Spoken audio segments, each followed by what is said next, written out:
sayyidul istig'for deb ataydi. Ya'ni istig'forning ulug'i, kattasi, boshlig'i, rahbari degani.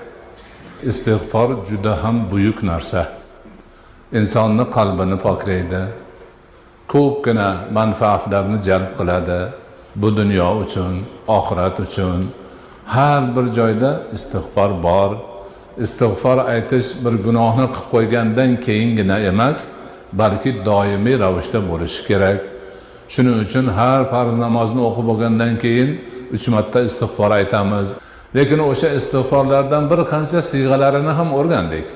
Lekin ularning ichida eng ulug'i shu. Mana shuni sayyidul istig'for deyiladi.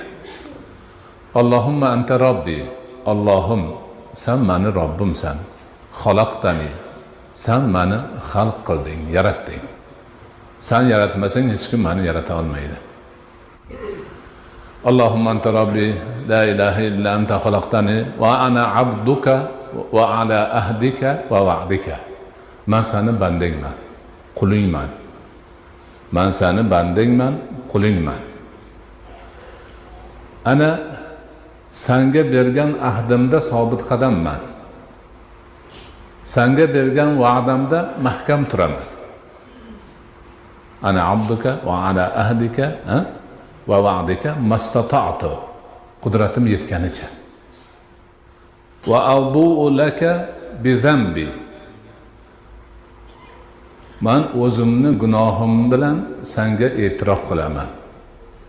Va abu'u laka bi zambi va abu'u laka bi ni'matika alayya. Menga bergan ham nima e'tirof qilaman.